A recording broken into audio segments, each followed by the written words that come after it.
Welcome to the Investment Banking Leaders Podcast, brought to you by the Investment Banking Leaders Club, your exclusive access to the industry's most successful leaders.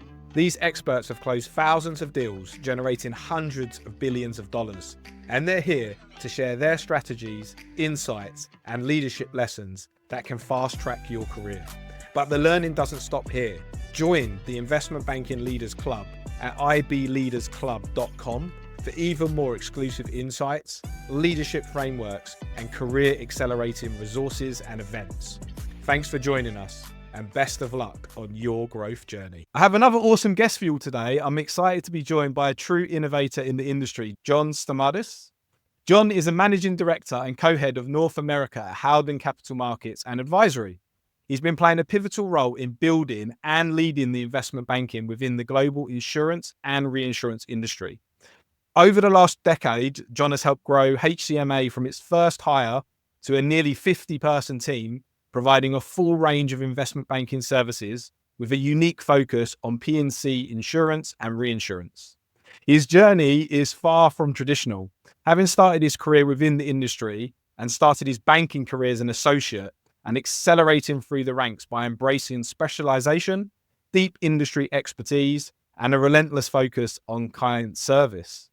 So having got to know John, I learned that he's driven by exceptional client experiences, has an unbelievable expertise in the space, and is ambitious about HCMA's future growth plans. So I'm super excited to have him on today. So John, welcome to the Investment Banking Leaders Podcast, and thanks for joining us all. Thank you for having me, and thank you for the kind and exaggerated, in some cases, words. Lovely. We like to start off on the right foot. So why don't you start with sharing what HCMA and the Howden Group more broadly do for your clients, John? Yeah, sure. HCMA is a specialist investment bank, and we focus exclusively on the global insurance and reinsurance industry. And you can think of our business in three pillars. So the first and largest is M&A advisory, really anywhere throughout the insurance value chain. The second is our capital markets business, so equity, debt, everything in between. Within that, we also have a pretty large focus on new company formations and raising company for new businesses. And then the third pillar is our insurance-linked securities practice, structuring and distributing catastrophe bonds, reinsurance sidecars, other securitized forms of insurance risk. So we started HCMA almost exactly 10 years ago within a company called Tiger Risk, which grew to be, at the time we sold it to the Howden Group, the largest independent reinsurance intermediary globally. That business is now known as Howden Re and is one of the largest and probably the fastest growing reinsurance intermediary and advisory firms in the industry. And Howden Re is part of the Howden Group, which is a global insurance group that places about $42 billion of premium for 2024, 20,000 employees, and operates in retail insurance broking and specialist insurance broking, wholesale insurance broking, specialist underwriting, and then our reinsurance business that we sit within. That's a lot, but I thought the background would be helpful for anybody not familiar with our business. And if I had to sum it up, what we do, whether it's within the bank, whether it's throughout the broader organization, is we advise clients on matching risk with capital, right? So exclusive focus on insurance and reinsurance. We think of M&A, the capital markets, the reinsurance markets, the insurance markets, not as independent things that are all distinct from one another, but as part of one spectrum. And so we've built this business very deliberately to be integrated, holistic, and be able to provide clients in the insurance industry and the reinsurance industry with whatever solution they may need, as well as best execution around that solution. And not just think in terms of distinct products, but really what's the best holistic decision-making process that a client should go through. Perfect. Thanks for sharing that. And I'm sure we'll get more into the integration and holistic approach as we go through the interview. And congrats. 10-year milestone is something to be really proud of, and congrats on that and the success. Exciting times ahead. And as I said at the start, I know you're ambitious, so I'm sure we'll hear more about that again later today too. As I mentioned in the intro, you didn't take the typical path into investment banking. You started at that associate level rather than an analyst. And you shared with me, you almost crammed that 3 to 5 years of learning into a much shorter space of time. Can you walk us through your early career and how you navigated the rapid learning curve? Yeah, sure. Not only did I take a non-traditional path in, but we also really started this business 10 years ago from the studs up in terms of the investment bank, right? So part of the answer on how I made that transition was just it was very hard work. And not only were we in the banking industry, which is demanding work to begin with, but also we were building a real business, and that took focus on all of the other operational and other kind of basic fundamental stuff that goes into that. But on the other hand, coming from within the industry, I think it was extremely valuable to have gotten to live within an insurance business and then go cover one from a banking and an advisory perspective. Because we often say to new hires that there's a corporate finance aspect of what we do, and there's the insurance aspect of what we do. And in a lot of ways, from a technical standpoint, the insurance aspect is the more difficult and the more arcane aspect of the work that we do, and is the source of the real differentiation that we do. So I think coming from within the industry in some ways was a big leg up, right? And having that perspective, I think over time has made me a better advisor than somebody who started in banking and just ended up focusing on insurance by happenstance. So we've made a lot of really great hires throughout the journey from within insurance and reinsurance industries, and many of whom are some of our best and most valuable team members now. Amazing. I can understand what hard work goes without saying. And then I guess that knowledge base that you had, as you said, gave you that leg up and that opportunity to develop quicker. And you mentioned you joined a year ago and built the investment banking industry into the market leader it is today. So what was the vision at the start, and how did you approach just scaling the team? So look, the vision at the start is the same as the vision now, right? Which is it's to create and build the highest quality and most differentiated insurance investment banking operation in the world, right? And that is a process, not an outcome. And we're continually challenging ourselves on what that means and what we need to do to achieve that. We've made a lot of progress. We're not there yet, but we're very proud of what we've done. And in terms of scaling the team, I'd say a relentless focus on maintaining the culture of high standards of performance, integrity, analytical thinking, and other sort of non-negotiables that we've identified within the team has been our North Star. And that means, one, we make real investments in junior people, and a lot of our best senior people now were once our best junior people 7, 8, 9, 10 years ago.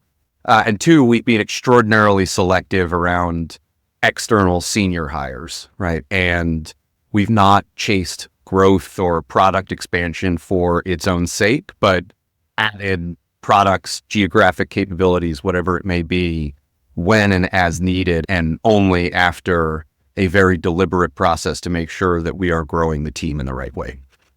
Makes sense. So yeah, that relentless focus on the culture, investment in juniors, bringing them through as the future leaders, which you've obviously had a lot of success in, and being selective on who you bring in and growth. So thanks for sharing that. It makes a lot of sense into how you can scale a great team. And you mentioned in your intro, you emphasized the strategic integration of investment banking with the broader Howden Group.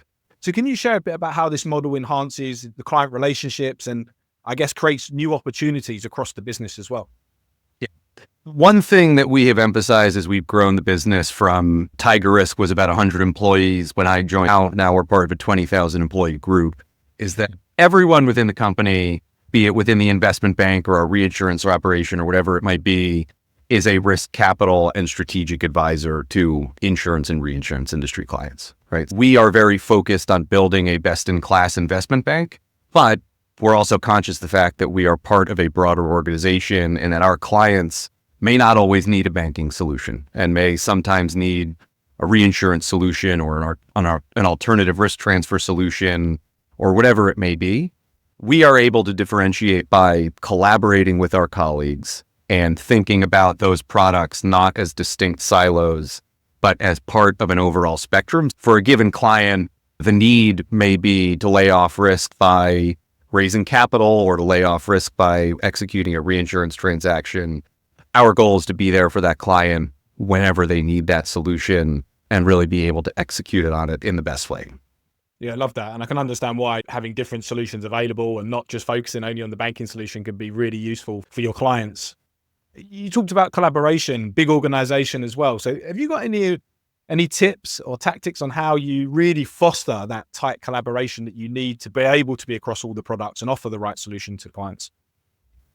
Yeah, look, I think part of it again is, it sounds simple, but it's really not, is just culture, right? And impressing upon people from early in their careers with us that our secret sauce is that collaboration, again, both within the bank, right? Because we do offer a number of products and services within the bank, but probably more importantly, outside the bank, right? And from the perspective of the investment bank, right, we're probably one of the largest teams on the street that does what we do. But not only are we a 40-person investment bank, 50-person investment bank today, but we've got thousands of experts behind us and throughout the group who have the relationships, expertise, et cetera, that our clients are looking for. We really, I'll just repeat, from the early stages of our junior people's careers, impress upon them that what really differentiates us is being able to bring that broader capability. Super. And I want to move a bit more into the talent and culture, because you've spoken a lot about it already, and I can see that it's core to some of the success that you've had, or a big part of the success you've had. So you talked about building HCMA with a long-term mindset, and not just for clients, but for your people too. If we look at internships and junior hiring, how has this played a big role in your talent pipeline? Yeah. So we're very focused on it, right? And we want to hire people because what we do is so specialized. We look to hire people for the long haul, right? And I think banking in a lot of regards, at a lot of places, has become a stopping point to do other things. We want to bring people on who genuinely want to do this over the long term as a career and offer them an experience that makes them want to continue doing it, right? That means investing in training for interns, analysts, other junior people on an ongoing basis. That means giving people opportunities at more junior levels than might be the case elsewhere. And that means even really down at the intern level. I think our internship program is phenomenal. We give our interns probably more exposure to real deal work than they might get elsewhere. And one, I think that allows us to ascertain, it gives us a longer interview process than your typical analyst interview process. And two, it gives them an experience that's distinctive and really is a good litmus test as to whether they want to grow from within beyond that. I love that approach, and it makes a lot of sense. I hear again and again from leaders who progressed quickly at the start of their career. It came a lot from exposure and actually acquiring more skills. We know investment banking is an apprenticeship, right? It's about doing the reps. So the earlier you get them in, the quicker you can progress. We do a similar thing when we hire at Altrum. We actually bring someone in and have them spend a fair amount of time before we make any offers with the team, so they really understand the work that they're getting into and what's expected of them. And I know you're really proud of the Howden University initiative, which is, I think, a super unique approach to talent development. Can you share with the listeners what the Howden Uni initiative is and what its impact is from your perspective? So something we started at Tiger Risk 7 or 8 years ago, and what it is, every summer, all new hires from throughout the group, whether it's junior, senior, anywhere in between, spend a week offsite. The banking analysts, the new class of analysts, doesn't just do banking training, but immersive exposure to senior executives from throughout Howden Re, training on the reinsurance side, training on actuarial concepts and training on catastrophe modeling concepts and the like, and really get just a full week, intense, immersive experience on what everything we do throughout the Howden Re organization is. And one, going back to the point on collaboration, I think that's very important from a foundational standpoint to get to know and build those relationships with other folks who are starting in the business at the same time you are, regardless of level. But two, it emphasizes the importance of, again, technical understanding and really understanding what we do, not just within in the investment bank, but throughout the reinsurance organization. That's powerful. I've spoken to a lot of leaders and I haven't heard of something like that in place, whether that's because they're not in place or they are and they don't talk to them or talk about them as passionately as you. But I can see how that's so powerful, right? Building that knowledge, building the skills, connecting with the team, the culture, relationship building with your colleagues. And again, I think that feeds into that collaboration we spoke about and how you're able to provide your clients the right solutions across the whole organization. I know that you're also involved in developing VPs into producing MDs. We have a lot of VPs that listen to this show.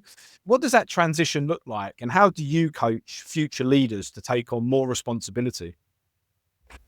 Yeah, look, so I tell all of my reports that my job is to help them do my job as soon as they can, right? Because that means we can continue growing the business and I can move on and do more interesting things and they can move on and do more interesting things. And look, I think part of it is making sure that VPs, associates, whatever, are getting the right amount of client or enough client exposure throughout the work that they're doing and thinking, one, me and other senior bankers thinking proactively about that, but two, encouraging them that it is a two-way street, right? And part of your own career development is what you make of it.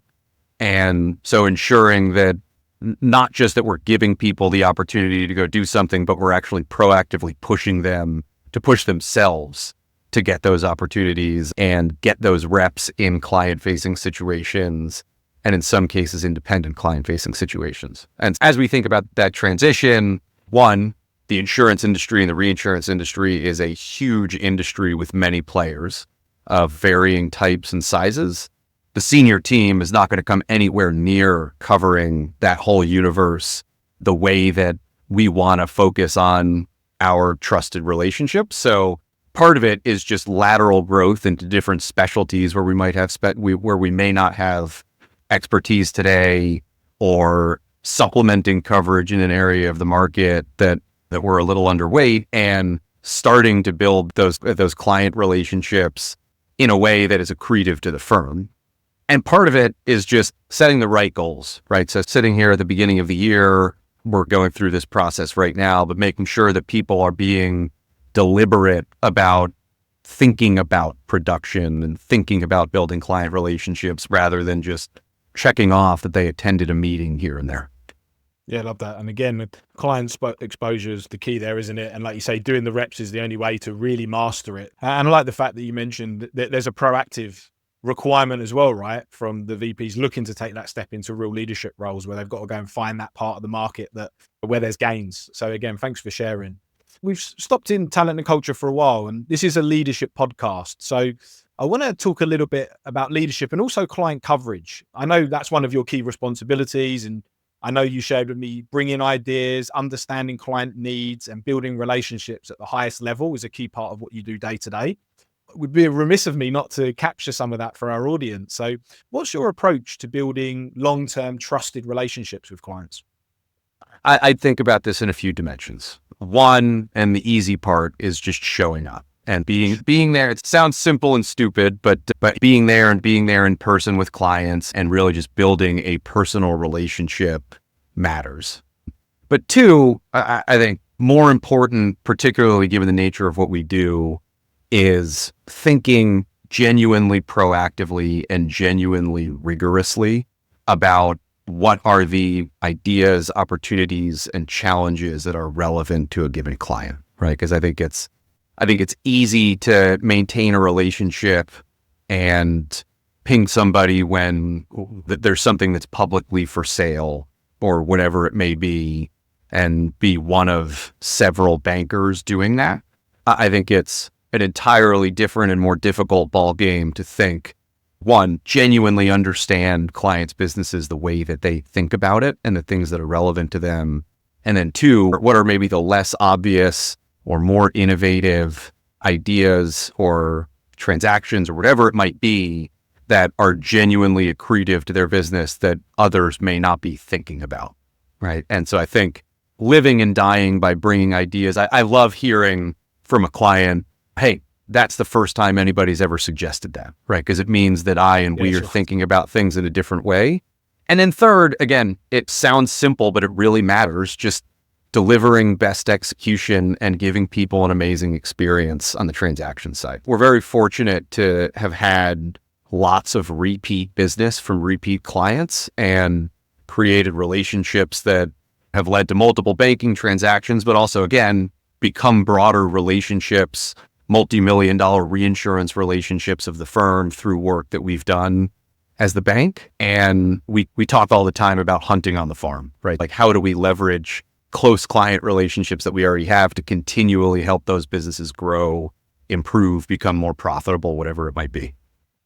Love that, hunting on the farm. I'll take that one for the team here at Altrum. Really nice expression. And it makes sense, right? Showing up, building that personal relationship, being proactive, ideas, looking at challenges, opportunities, really understanding their business and their needs, and then delivering on execution. Before I jump into client experience, really understanding their business. Is that you questioning the client, being really curious, learning? Is it research you're doing? Let's unpack that a little bit, if you will.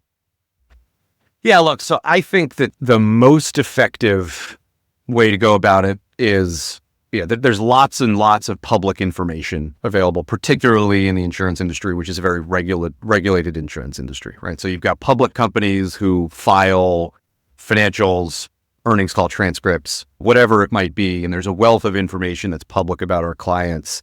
The last thing that we want to do is ask a question on a piece of information that is very much public, or ask the same question that an analyst asked on a recent call is one thing. There's also, because of how regulated the industry is, there's lots of public financial information available beyond the regular sort of public filing information. And so we have a really interesting opportunity to really get to know our clients' businesses, what's making them tick, what's maybe making them not tick so well, before we ever sit down with them in the first place. And I think doing that prep work and putting in the hard yards on really getting close to the metal on products, challenges, et cetera, that are affecting our clients' businesses is really important. And then, part of it is just maintaining an ongoing dialogue and latching onto things that clients are talking about. And whether it's, I'd really like to get into a given product line, or I'd love to be able to get rid of this underperforming part of my business, or whatever it is. I think just listening to those things and proactively thinking about, all right, what are the solutions that they may not be thinking about? What are the interesting deals that may be on the radar that they may not be thinking about, et cetera. Again, just constantly thinking in innovative terms and trying to bring people ideas that they haven't thought of themselves and others haven't thought of for them. So it's nice to get a sense of where your head's at in terms of the research that you do, and not wanting to ask the questions that you have access to the answers, but then also listening. So thanks for sharing. And we went back before we went on to execution, but I learned about the amazing client experience, or the ACE philosophy, which is central to HCMA's execution strategy. So can you share, what does this mean in practice? And more importantly, how do you ensure every client walks away with a top tier experience? Yeah. So ACE is something that has its roots in Tiger Risk, and is something that our founder and senior executives have talked about relentlessly, right? And I think the driver behind it is that we're a specialist.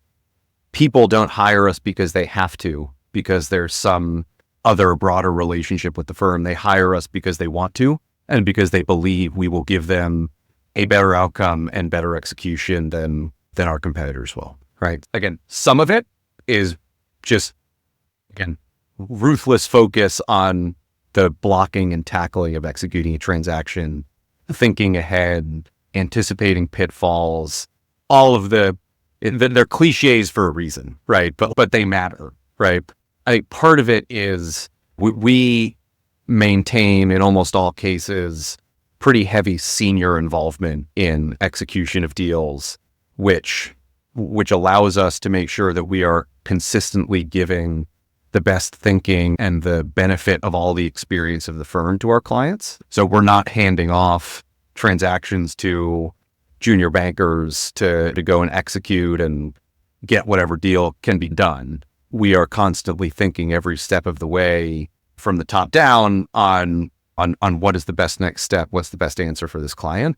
And then part of it is some of the more distinctive non-deal stuff that we do, whether that's just throwing great closing dinners, or we do events throughout the year where we bring together, whether it's different groups of investors or different groups of clients and thought leaders from throughout the organization, to talk about specific topics. One thing that we're really proud of is we throw an annual ski outing, which is actually coming up in a couple weeks.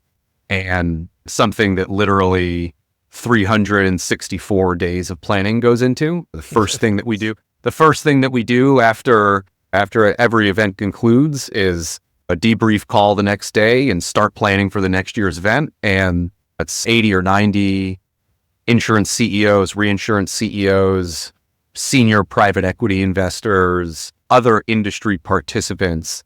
And every minute of the event is meticulously planned, from how and where and when people get picked up at the airport to how they then get dropped off, right? And everything in between. So something that we're really proud of, and I think encapsulates the idea of just the amazing client experience that we try to bring to all of our clients through all of our transactions. Well, thanks for the insight. It's nice to get into your head as to how you've gone about that. And it's an impressive philosophy, and relentless focus, senior focus, or attention in the execution, thoughtful dinners. I know we've had the pleasure of creating some really unique deal toys for you as well. I know that's something you put pride into for your clients, give them something special. Events, and the ski event sounds like great fun. And who wouldn't want to be brought together with a good group and thought leaders as well? Yeah, thanks for sharing. Talk a little bit about industry evolution now and opportunities. We're early, still relatively early in 2025, although it's flying by. Looking ahead, what do you see as the biggest opportunities for advisory firms within the industry?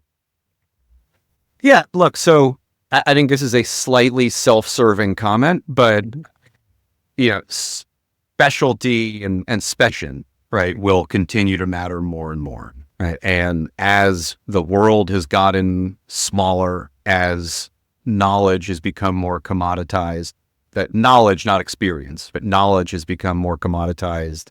The value of simply knowing people is I think gone down. The value of just, basic deal execution has gone down, and the value of, genuine expertise, of the ability to think analytically and abductively about your clients' businesses. So not just what are they doing and what do they think they want to do, what should they want to do? And that comes from experience and expertise, has gone up probably exponential, right? And so that's how we're thinking about growth of the business, and just really leaning into that specialization and the way that we can give distinctive advice and give our clients a distinctive experience. Yeah, it's interesting because I speak to many leaders every week, and specialization and expertise really seems to be the hot topic at the moment. You've obviously been playing in that space for a while. You got on that bandwagon very early with your specialization within the industry. So super interesting. And I guess we're seeing a lot of industry consolidation with investment banking as well. So what does that mean for boutique investment banks like HCMA, and how do you stay competitive against larger players? Yeah, look, I think it's just what I just said, right? Like, we want to continue leaning into specialization, because that expertise is extraordinarily difficult to replicate, and it's not something that you can recreate with economies of scale, right? We're not the U.S. Army, right? We consider ourselves the special forces at the end of the day, right? And there will always be a place for larger banks that offer a wide range of services, but we think that we offer people something genuinely distinctive, and that is, again, going to just be our center of gravity as we move forward, is how do we continually offer something differentiated to clients that they want, and not just feel like they have to work with us because of who the organization is. Makes sense. And we all obviously know AI is reshaping many industries, and you've mentioned a few minutes ago that knowledge itself is being commoditized. So interested to get your thoughts on how you see AI impacting investment banking, and where does human expertise remain irreplaceable in your opinion? Yeah, look, so we're first, I think conceptually, there is lots of, I will call, non-thinking work that feels like it should be low-hanging fruit for LLMs or AI agents or whatever we want to call it. When you just think about putting presentations together and running basic analyses and things like that. So we are really early days, but thinking about what that looks like broadly at the organization. And we have some AI enhanced tools that, just to give a few examples, some of the presentation work that we do in terms of putting the finishing touches on things. We have some AI tools that we use for that. We do use AI to digest, summarize, etc., industry research, call transcripts. We take the very rote work of an analyst going through that and typing up notes and give them time to go back and do actual thought work, right? Which is, I think, where the industry is headed. And then, look, over time, I still think that one, genuine relationships matter, right? This is financial investment banking is ultimately in large part about trust, and financial services is in large part about trust. And it's very difficult to replicate trust, even over a virtual call, in my mind, let alone with an AI or a non-human thinker. And then two, again, the reasoning that comes from experience, right? And being able to update your thought processes as you learn new information and the industry evolves. I am not an AI expert, right? But I've read a lot of work by people who are, and I think that's the last bastion of job security from AI, right? Is genuine abductive reasoning, genuine ability to think. One of my favorite anecdotes, I forget where I picked it up, is that obviously decades ago, the best AIs could beat the best human chess players at chess, but the best human chess players with an AI by their side destroy the best AI chess models. So I think that idea that technology will continue to enhance what we do and create more time and bandwidth to lean into those specialties that are very difficult to replace is, again, just really how we're thinking about this going forward. Yeah, I definitely agree with you. That genuine relationships, that trust. Investment banking is a people business at the end of the day, and they pay more so for anything that your clients are looking for your brain, and that's the key. So yeah, thanks for the anecdote. I like that too. Very, very smart. February 2025, when we're recording this, it will go out next month, March. So what's your take? I think we spoke and you were quite optimistic about this year. So what are the trends that are giving you optimism about the market environment ahead? Yeah. Look, one, I'm always optimistic about the year ahead, because why not be optimistic? What's the point? But look, I think a couple things. One, we are within the insurance industry, right? The market is in a very interesting place in that we've now hit a bit of an equilibrium in the post Hurricane Ian, post financial market volatility experience of 2022 and 2023, post the sharpest Fed hiking cycle in decades, all of which took several years to play out and normalize throughout the industry. But, right, you've got the specter of climate change and the knock-on effects of that, right? And so whether it's the California wildfires that are burning right now being a 30, 40, $50 billion industry event, whether that's historic levels of things like tornadoes and hailstorms and all of the events that maybe people don't think about. People tend to think about, okay, when's a big hurricane going to hit? When's a big earthquake going to happen? Lots of the aggregate industry losses that sort of drive all the volatility in what we do have come away from those perils and away from those reaches, right? How do we think about just the changing global landscape and global risk? And in a perverse way, more volatility in the world does create opportunities for us to shine and provide solutions that benefit insurers, reinsurers, and ultimately what we do at the end of the day is, I'll just go back to the original point I made at the top of the call. Like we help insurance industry clients match risk with the optimal and lowest cost form of capital. That ultimately means that they can offer the most competitive prices to policyholders, to businesses, et cetera, right? We try to maintain that perspective that what we do matters even more in an increasingly risky world. And we are not by any stretch of the imagination on the front lines of really doing good in the world every day, but we also do provide a very valuable service to global economies, and what we do has a real world impact to a lot of people. So I think that's something that I think we feel good about, and I think that opportunity to continue to think innovatively in an increasingly risky world is something that really excites me and excites us. That's it, real purpose. And again, like the optimism, almost positivity there, John, we slipped into as well. So let's see what happens in the next few months.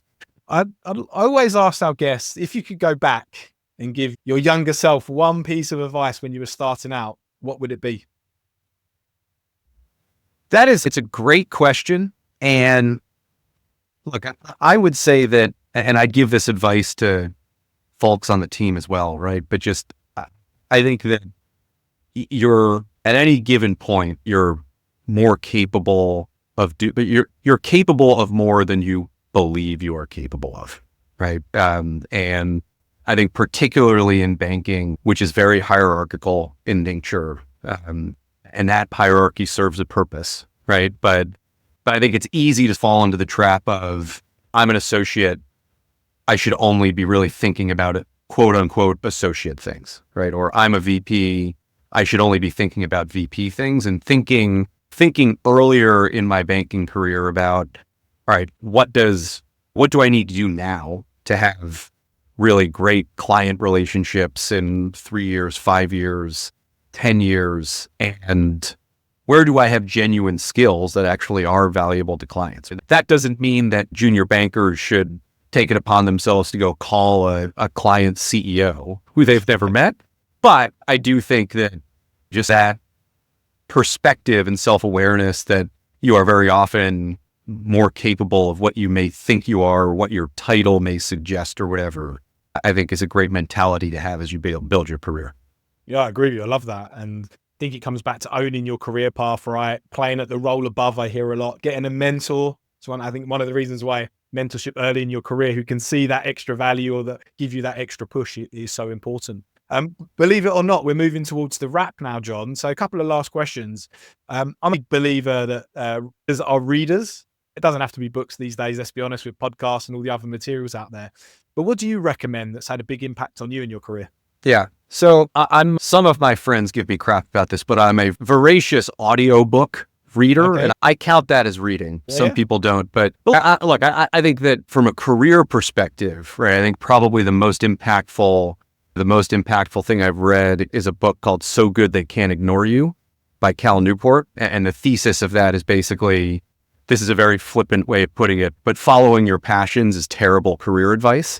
And career enjoyment and career gratification comes from expertise and leaning into whatever you're doing and being distinctive and building something that's unique for yourself, right? I think lots of people, particularly, again, you mentioned you have a lot of junior bankers. I think people come into their careers with this preconceived notion of what a successful career looks like, and feel if they're deviating from that, they've failed, right? Most 22-year-olds don't have perfect visibility on where they'll be, when they're 30, 35, 40, whatever it is. And having that mentality that whatever you are doing, aim to be the best at it and take the chance to create something special is something that's been very powerful. And I read a lot of nonfiction. I think probably the most compelling thing, thought-provoking thing I've read is a book called The Accidental Superpower by Peter Zion, geopoliticist, just talking about geopolitics,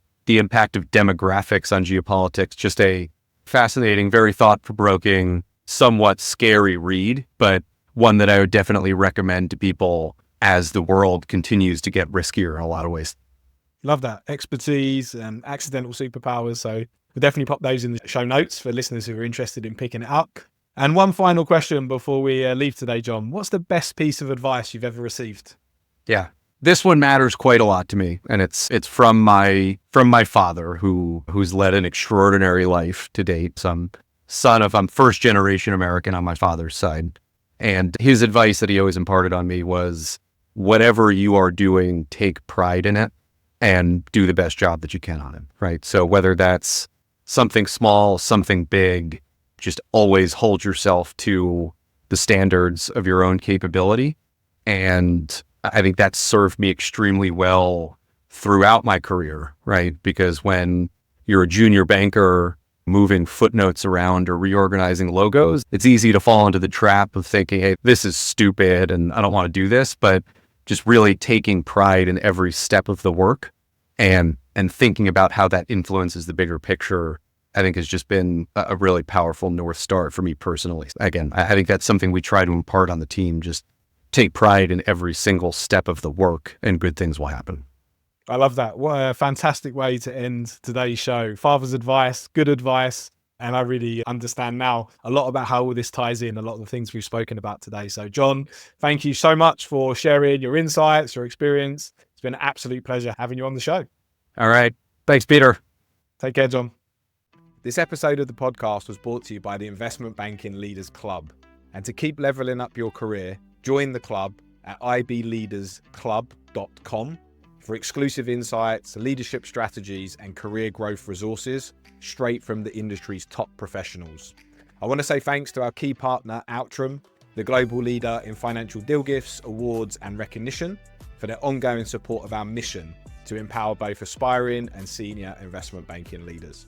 I really hope you enjoyed today's episode. Thanks for tuning in, and until next time, best of luck on your growth journey.